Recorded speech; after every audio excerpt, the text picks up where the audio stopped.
Ahora vamos a continuar con lo que fue las ideas políticas de Aristóteles. Vamos a ver el contexto histórico, el ideal político de Aristóteles, la mejor forma de gobierno, cómo se dio ese desarrollo y pues bueno, todo lo que conlleva esto, ¿no? Entonces bien, debemos por comenzar por decir que Aristóteles llama ciencias políticas a la ética y a la política, pues ya que su propósito es buscar la virtud y el perfeccionamiento de la moral. Si bien el estudio de la ética se propone descubrir cuál es la finalidad del hombre como individuo, el estudio de la política se propone descubrir cuál es la finalidad del hombre como parte de la sociedad. Y lo primero que hace Aristóteles es examinar la definición de ciudad y sus orígenes. Aristóteles decía que la ciudad es una asociación de personas libres e iguales que comparten intereses en común. Además que la primera forma de asociación fue la familia, producto de la satisfacción de necesidades cotidianas. Como un ejemplo, como la alimentación y la vivienda fue el resultado de varias familias en donde surge lo que se conoce como aldea. Pues ya que, bueno, al reunir varias familias, como acaba de decir, se conformaba la aldea y se satisfacían ciertas necesidades pues que necesitaban para conformar una comunidad, ¿no?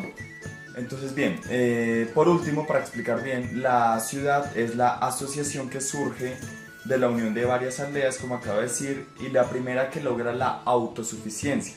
Es decir, que las ciudades tienen una primera forma de asociación que se basta a sí misma a nivel productivo y social.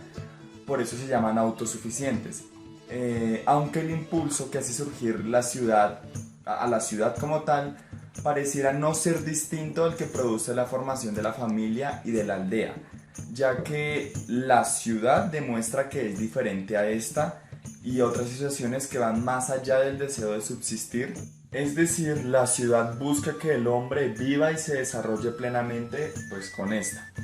Es entonces cuando Aristóteles llega a la conclusión de que ¿cómo explicarlo? De que al andar de forma natural, las primeras asociaciones de hombres y la formación de la ciudad también se dio de forma natural. Por ello, al tener una tendencia natural, se asocia y Aristóteles dice que el hombre es un animal político. Esto lo debemos tener muy claro, el concepto de animal político, ya que es una definición que se puede malinterpretar. Por eso es importante, como dije anteriormente, dejar en claro que cuando Aristóteles se refiere al hombre como un animal político, no quiere decir que los hombres se quieran dedicar a la actividad política. O sea, al decir que el hombre es un animal político, no se está diciendo que como tal vaya a ser un político. Lo que quiere decir es que el hombre es sociable en su forma natural y se congrega en grupos más numerosos que la familia y se esfuerzan por vivir juntos. Pero bien, ustedes dirán que hay animales que también se congregan en grupos y entonces pues ¿cuál vendría siendo la diferencia? Bueno, como tal, la diferencia es que el hombre tiene la capacidad de razonamiento. Recordemos que el ser humano es un ser razonable. Y esa razón, a diferencia de los animales, le permite al hombre conformar ciudades. Entonces bien, en ese sentido es un error suponer que la ciudad sirve nada más para la distribución de bienes y servicios o de productos entre sus miembros, ¿no? Ya que bueno, la ciudad es una asociación de hombres que comparten una percepción de lo que es una vida buena y justa, ya que el hombre es un animal político porque piensa y reflexiona acerca de lo que es bueno y malo, pues para él y para los demás, ¿no? Por esa razón, solo en la ciudad el hombre puede desarrollar su plena felicidad. Entonces, bien, al terminar lo referente a la ciudad y al animal político, Aristóteles analiza también la naturaleza de la ciudadanía y los tipos de regímenes que vamos a ver más adelante. Ya entrando en ese tema, para Aristóteles, no a todos se consideran ciudadanos solo por el hecho de vivir en la ciudad. Para eso habían ciertos requisitos. Como tal, para ser ciudadano, primeramente era necesario haber nacido dentro de la ciudad. Y lo segundo, y más importante para Aristóteles, era participar en las decisiones de los asuntos públicos, es decir, formar parte de las asambleas que legislaran aquello que era en pro de la ciudadanía y de la ciudad. Para ello, el miembro de una ciudad conquistada, no podía ser ciudadano, ni tampoco los extranjeros, ni los esclavos, ni las mujeres. En el caso de los regímenes, y en el caso de los regímenes se refiere a la clase política dominante, ya que es importante decir que los regímenes reflejan las relaciones de autoridad y subordinación entre las diversas partes, pues que integran la ciudad, ¿no? La forma en que Aristóteles nos presenta las formas de regímenes, ya sean sistematizadas o fáciles de comprender, es entendiendo que, primero, el gobierno puede ser ejercido por un solo hombre o unos pocos hombres, y pues la gran mayoría pues son hombres. Y segundo, quién o quienes gobiernan pueden hacerlo en su conjunto o exclusivamente pensando en su propio interés, ¿no? Entonces, bueno, como para desarrollar más la idea, Aristóteles nos presenta tres formas de gobiernos y pues cada una de ellas tiene como dos vertientes. Como tal, en conclusión, hay como 6 tipos de formas de regímenes, pero bueno, vamos a ver como los más importantes. La primera es la monarquía, que es la forma correcta del gobierno de un solo hombre, mientras pues que la tiranía se da en su forma corrompida. Vamos con la aristocracia, que es la forma correcta del gobierno de unos pocos.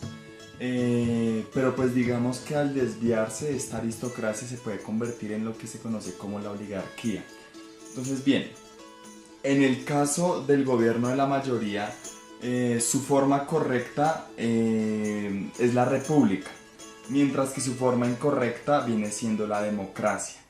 Para dejar más claro el concepto de república, república puede entenderse como el gobierno de la mayoría, pero a través de las leyes. La finalidad de este régimen es consolidar el bien común de la ciudad, siempre respetando las normas jurídicas. Su forma corrompida, la democracia, también tiene leyes, pero en el papel, porque realmente en la realidad no necesariamente se cumplen, que es como lo vemos hoy en día con nuestras democracias representativas, que una cosa es el papel y otra cosa es lo que ejercen nuestros gobernantes. Entonces bien, el discurso democrático está más enfocado en resolver las demandas a las personas en situación de pobreza que en consolidar el bien común de toda la ciudad. Para Aristóteles, es la cuestión de la democracia es que lejos de atender verdaderamente las necesidades de las clases vulnerables, cae más en la demagogia, en las promesas vacías y carentes de compromiso, que vuelvo y digo, lo podemos ver con nuestras democracias actuales. Bien, ya explicando estos tipos de regímenes, lo que sigue ahora es ver cuál le gustaba más a Aristóteles. Pues bien, como solo habían 3 formas de gobernar, él se pregunta pues que qué hubiera sido lo mejor, ¿no? Si el gobierno del mejor hombre, es decir, la monarquía, o el de los mejores hombres, es decir, la aristocracia, o el gobierno de la mayoría a través de leyes, o por medio de la república. Entonces bien, Aristóteles llega a la conclusión de que ni la monarquía ni la aristocracia son mejores que la república. La razón es que a diferencia del hombre, la ley está libre de pasiones y apetitos, ya que cabe recordar que en la Ética nicomaníaca, Aristóteles dice que el hombre es virtuoso y es aquel que domina sus pasiones, así como con su razón. Pero bueno, claramente esto no siempre ocurre así y también lo podemos ver pues actualmente, ¿no? Porque Aristóteles decía que el hombre puede llegar a o sea, si el hombre llega a ser gobernante, se puede pervertir en el sentido de que se deje llevar más por sus pasiones que por la ley y por la razón. Y esto claramente puede afectar pues, la diferente forma que gobierno que se esté ejerciendo, sea la democracia, la aristocracia o la monarquía. Entonces, pues es eso, ¿no? Como que realmente mirar qué tan pasional puede ser un gobernante. Ya siguiendo con los regímenes, Aristóteles se inclina mucho más hacia la república, aunque también reconoce que la monarquía es como el régimen apropiado para ciertas clases de sociedades, sobre todo las que apenas se están erigiendo, o sea, las que apenas están como comenzando a conformarse. Otra de las razones es que la república es el régimen que más valora a la clase media. Esto también es importante porque Aristóteles le da un valor mayor a la clase media que a cualquier otra clase, ya sea la alta o la baja. Esto se debe a que quienes tienen una cantidad moderada de propiedades, esto se debe a que quienes tienen una cantidad, como una cantidad mayoritaria de propiedades, se inclinan más a comportarse de manera razonable que los que extremadamente son ricos, pues ya que la riqueza también puede corromper la mente humana. Y los extremadamente pobres pues también tienen ya como una ideología muy de que como soy pobre no puedo progresar, entonces por eso Aristóteles valora mucho la clase media, ¿no? Bueno, dicho esto, pasamos como al estado ideal de Aristóteles, a la forma de gobierno que Aristóteles defendía. Y él señala que así como la finalidad del hombre es ser virtuoso y por tanto feliz, la finalidad del Estado también lo es, ya que se puede ser feliz y eficiente al mismo tiempo, así como el hombre lo es, el Estado también lo puede ser, ya que es imposible que se logre la felicidad si no se realizan buenas acciones y nadie... En Aristóteles también vemos esta semejanza entre Estado y hombre, ya que la moral del hombre tiene la misma esencia que la forma moral del Estado. Demos un ejemplo sencillo. Un hombre que no despilfarra su dinero es un hombre moral. Por lo tanto, un Estado que no despilfarra su dinero es un Estado moral. Y pues ya para finalizar como este tema, dado que la felicidad del Estado depende de la felicidad de cada uno de sus ciudadanos, Aristóteles nos dice que será preciso transformar mediante la educación adecuada a cada ciudadano en la forma más virtuosa posible, ya que el ideal supremo que se debe proponer el Estado consiste en vivir en paz y hacer las cosas bien, ya que si un Estado consigue que sus ciudadanos sean felices, tengan un estado de bienestar pleno, la sociedad claramente crecerá de manera eficiente. Y bien, en conclusión de lo que vimos de las ideas políticas de Aristóteles, es que él nos presentó los diferentes tipos de formas de gobierno, que fue la república o la democracia, la aristocracia, la monarquía, sus pros, sus contras, pero claramente, y Aristóteles también lo decía, jamás se va a llegar como a ese idealismo de perfección porque todos los estados son imperfectos. Y lo podemos ver actualmente, ningún estado es perfecto. Todos tenemos democracias distintas, dictaduras distintas, ideologías de izquierda, de derecha, marxistas, leninistas, bueno, etcétera, lo que haya. Pero realmente nunca se va a poder encontrar la perfección porque para llegar a un punto de felicidad es una utopía que el ser humano jamás va a poder completar. Y bien, ya para finalizar el tema, vamos a dar como un pequeño resumen de lo que fue la evolución de las ideas políticas de Aristóteles a lo largo pues, de nuestros días hasta la actualidad. En la actualidad es difícil entender pues, los sistemas democráticos que tenemos, ¿no? Ya que obviamente estos sistemas no se desarrollaron como estaban en la Grecia antigua y más lo que es entender el concepto de igualdad, ¿no? Y libertad dentro de lo que es una democracia. Porque claramente hoy en día ningún país del mundo se podría decir tiene la democracia positivista que proponía Aristóteles, ¿no? Recordemos esa democracia en la cual la polis funcionaba, había una justicia social, había igualdad, el pueblo se reunía a tomar las decisiones, a que los cargos públicos no fueran a dedo, sino que fueran realmente porque alguien se los merecía y pues porque también se daba como un sorteo en donde el fraude era muy, muy difícil de concretar, ¿no? Entonces bien, ya si nos despojamos de nuestros conceptos modernos y de la democracia que vivimos hoy en día, que no es una democracia positivista, sino que es una democracia representativa, en donde tenemos pues las tres ramas del poder, sea ejecutivo, judicial, legislativo, el Congreso, el Senado, etc. Son personas que a pesar de que ejercen un voto democrático, fueron escogidas por nosotros, pero que claramente no representan el ideal del pueblo porque al llegar al poder pasa lo que temía Aristóteles, y es que la democracia se convierte en esas élites oligarcas que se intentan establecer en el poder como si fuera un autoritarismo en cuestión de la democracia, pero legislan es para el beneficio propio.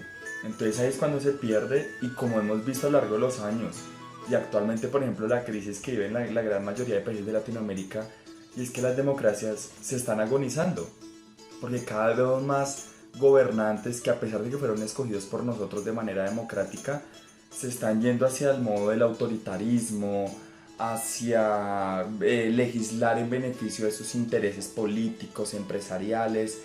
Entonces, en conclusión y para finalizar, de lo que Aristóteles propuso en la Grecia, en la antigua Grecia, hasta lo que se ha dado el día de hoy, se ve como una degradación de ese modelo de democracia positiva que en algún momento sí sirvió cuando claramente las poblaciones eran más pequeñas, pero que hoy en día no se ve representado ni ejercido en ninguna parte del mundo. Muchas gracias. Ahora vamos a hablar del aristotelismo en la actualidad. Como primer punto me gustaría mencionar la felicidad. Para Aristóteles la felicidad era una meta que todo hombre deseaba alcanzar. Actualmente vemos que eso se sigue reflejando en la vida de la mayor parte de los seres humanos. Asimismo, veía a la felicidad como una virtud, puesto que un hombre que es feliz iba a hacer buenas obras y esto iba a ser beneficioso para la sociedad. Esto se puede ver reflejado en el día a día, puesto que las leyes nos hacen que actuemos bien y cuando actuamos mal somos encarcelados, y mucho se nos habla de que la cárcel es como un ambiente feo, muy pesado, donde las personas no son felices. Y como segundo punto, me gustaría resaltar que el ser humano estaba conformado para Aristóteles por cuerpo y alma. Esto es una idea que sigue muy marcada. De hecho, se dice que cuando el ser humano muere, se le resta su peso 21 gramos, que supuestamente son de su alma. Entonces, esta idea no es meramente religiosa, sino que es también creencia de personas que no son religiosos, pueden hasta llegar a ser ateos. Por este mismo lado tenemos a Dios, el cual en países como Colombia es un elemento importante en la religión, puesto que la mayor parte de su gente es de religión católica. Y para Aristóteles, Dios sería una fuerza inmaterial inalterable. En otro punto tenemos a la política. En cuestiones de la política, para empezar, Aristóteles nos señala que somos seres políticos. Esto nos orilla a ser seres sociales. Y así es como logramos ahorita en la actualidad relacionarnos. Rara es la persona que está completamente apartada del mundo. Y para esto, desde pequeños nacemos en una familia que es como el núcleo social de los seres humanos. De igual manera, Aristóteles marcaba la existencia de un gobierno bueno y un gobierno malo. En el gobierno bueno existe un gobierno que vela por el bienestar común. En este gobierno no es solo uno el que gobierna, sino que son varios los que gobiernan. En el gobierno malo es solamente uno el que gobierna y busca su propio bienestar. Dentro del gobierno bueno podemos encontrar la democracia, que es el prospecto de gobierno en el que vivimos, y también podemos encontrar a la aristocracia. En la aristocracia los que gobiernan son los sabios, y se supone que esto debería de ser en la actualidad. Los que nos gobiernen deben de ser personas con cierto grado de capacidad educativa que puedan gobernar de manera correcta el país. Como punto último, me gustaría mencionar que Aristóteles planteó que la Tierra era redonda, la cual es una idea que hasta nuestros días seguimos creyendo.